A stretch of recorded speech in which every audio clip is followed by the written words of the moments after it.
James Shaw. E te mangai o te whare tēnā koe, kia koutou huri noi te whare, ngā mihi o te wā kia koutou katoa. Mr. Speaker, I don't often agree with the Minister of Finance, but when he said that this budget was going to be boring, well, Bill, I'm right there with you.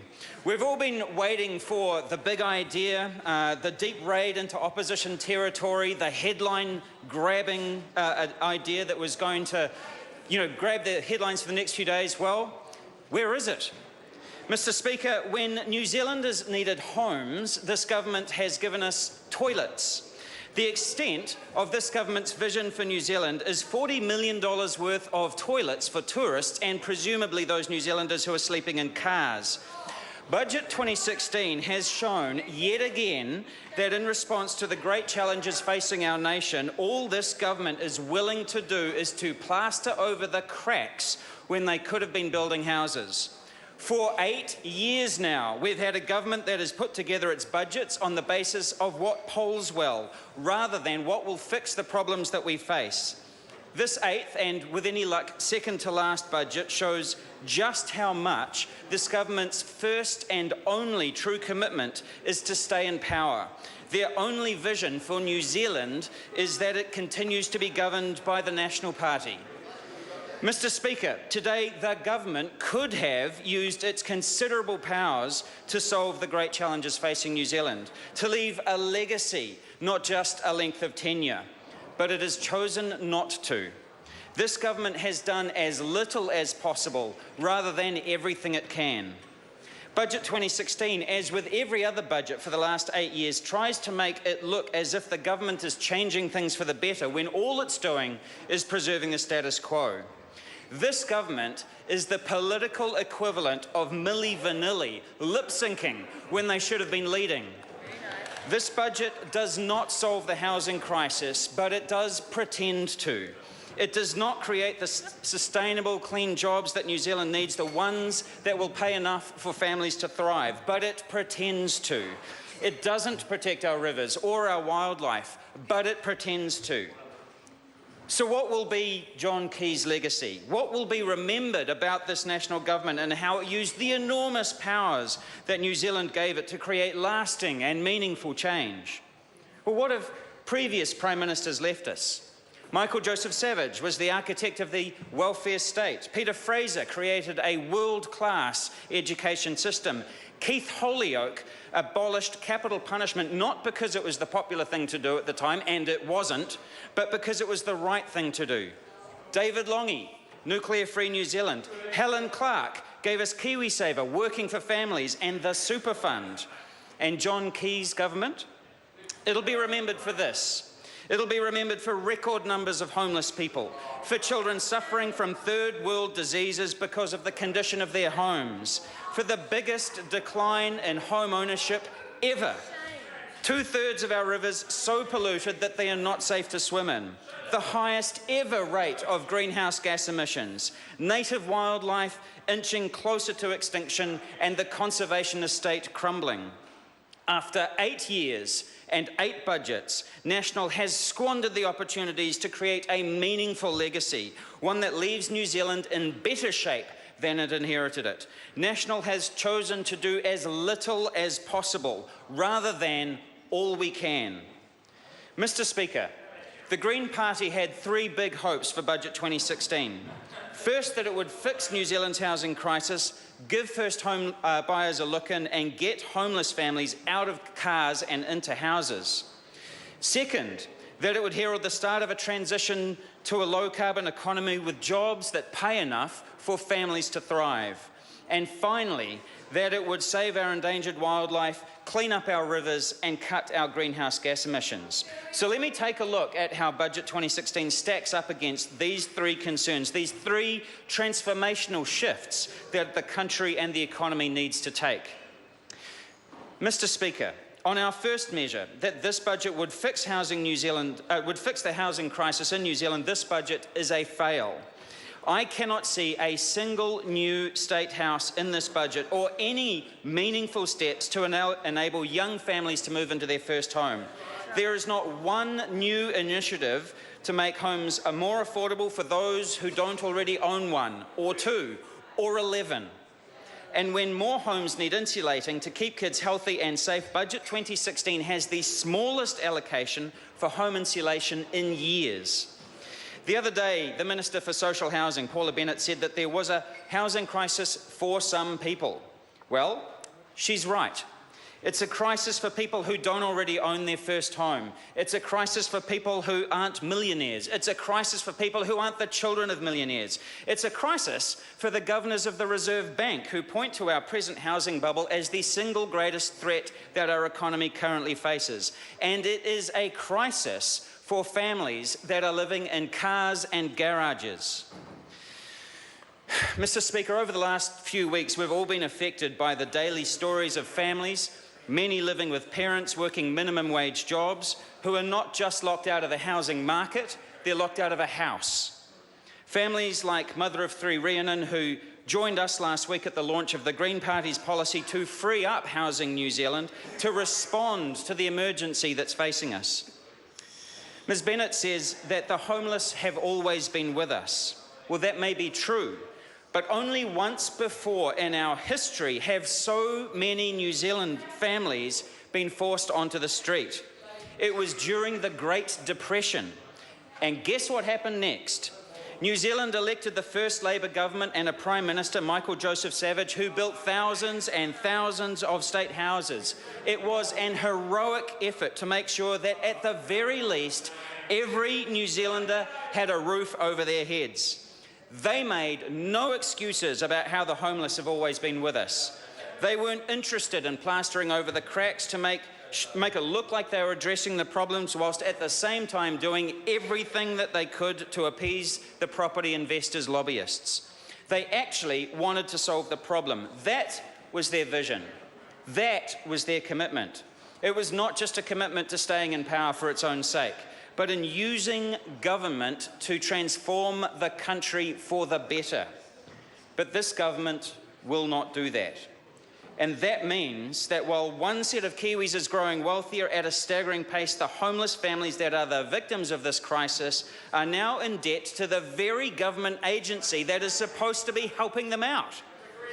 More than any other, Mr. Speaker, Māori suffer disproportionately from the failure to fix the housing crisis.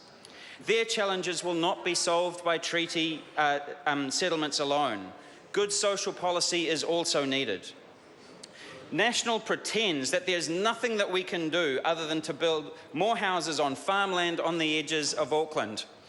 But there are much more effective decisions that it could make. National could have taken the simple step of restricting foreign buyers from speculating in our small housing market and pushing up housing prices. National could have started addressing the supply side of our housing crisis simply by building more houses, affordable, energy-efficient houses. Want to fix the broken housing market? It is time to change the government.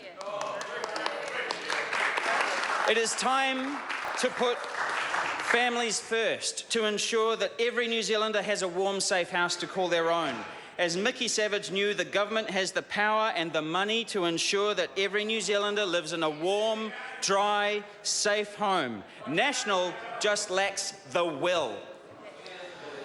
Mr. Speaker, on the second measure, that Budget 2016 would hail the start of a transformation to a low-carbon economy, this budget contains one baby step forward and several very large steps backwards. Budget 2016 mentions climate change just once, which, to be fair, is once more than all 7 of the previous budget speeches put together. A long-awaited investment in research and development is a win for those who, like the Greens, have been pointing to New Zealand's underinvestment in innovation as a real barrier to our ability to make the transition. The end of the 1-for-2 emissions trading scheme subsidy is long overdue because it has contributed enormously to the 19% growth in New Zealand's net greenhouse gas emissions since this government came to power 8 years ago. On the downside, the government is actually reducing the amount that they're spending on climate research at the exact time when it is most needed. After 8 years, it's pretty obvious that this national government just doesn't get climate change. It is the single greatest threat to our long-term prosperity and collective security, and National doesn't even want to talk about, let alone fighting it. In December, they signed the climate agreement in Paris, and then immediately, the next day, started undermining the pledges they made on our behalf. What have they done since signing up to the Paris Agreement? They've committed to keeping the Huntly coal-burning power plant open, spewing millions of tonnes of greenhouse gas emissions into the air. They've invited more oil companies to prospect in our seas, reopening and extending the block offer. There are a total of 1,200 electric vehicles on our roads, and nothing that Simon Bridges has announced will make the transition any faster than it was already going to be. 8 years on, and not a single Crown car is electric, even though that the fleet has been replaced twice in that time. And they have repeatedly refused They have repeatedly refused to include our most polluting sectors in the emissions trading scheme. It is no wonder that New Zealand's greenhouse gas emissions last year were the highest on record ever. Looking across the House today, I cannot see a single person on the right who is strong enough to break the mindset of a cabinet that is dead set on protecting vested interests over the national interest. If New Zealand wants a clean economy, it is time to change the government. Mr. Speaker, the third hope that we had for Budget 2016 is that it would protect New Zealand's natural heritage. Now, the Green Party has been campaigning for years and years and years to pay attention to the polluted state that our rivers have been falling into. National will crow about the $100 million Clean Rivers Fund and their Battle of the Birds and their wilding fine puns, but they'll pay for it with swinging cuts to the Dock Estate and other areas. As the Dock Estate crumbles and our wildlife inches closer to extinction, funding Dock's natural heritage protection has gone down in this budget by 14%. They are robbing the Piwaka Waka to pay for the penguin. National spending on conservation has been on average $56 million less per year than the last Labor government's. That is $336 million less that Dock has missed out on since John Key moved into the beehive. We have the know-how and we have the resources to clean up our rivers, to resource climate pollution and to protect the wildlife that we love in this country so much. We say, let's make it happen. Mr. Speaker, this budget shows that John Key and his ministers honestly have no interest in leaving a transformational legacy for New Zealand, and that denies all of us the opportunity of a better country. Today we can rightly ask, where is the equivalent of a Kiwi bank in Budget 2016? Oh, that's right, they're selling it off to themselves for half price, so they can sell it back to them for full price later. Where is the vision and the compassion that drove Mickey Savage when he kicked off the Great State House build? Where is the bravery that was shown by David Lange when he stood up to the superpowers and banned nuclear ships from our waters? Where is the moral authority that led Keith Holyoake to abolish the death penalty in New Zealand? The sad truth is that National has no vision for a legacy other than another term in government. We need more than a few toilet blocks and more than plaster from that the cracks are becoming so painfully obvious. National's legacy will be poisoned rivers, more extinct wildlife, and a nation divided between those who seek to own their own home and those who own several. National has chosen to do as little as possible rather than all we can. We have a vision for a cleaner, a fairer and a stronger economy. This National government does not. It is time to change the government, and change is coming. Nō reira, tēnā koutou, tēnā koutou, tēnā tātou katoa.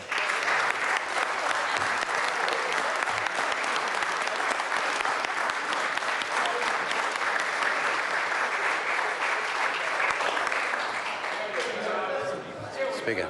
Order. The right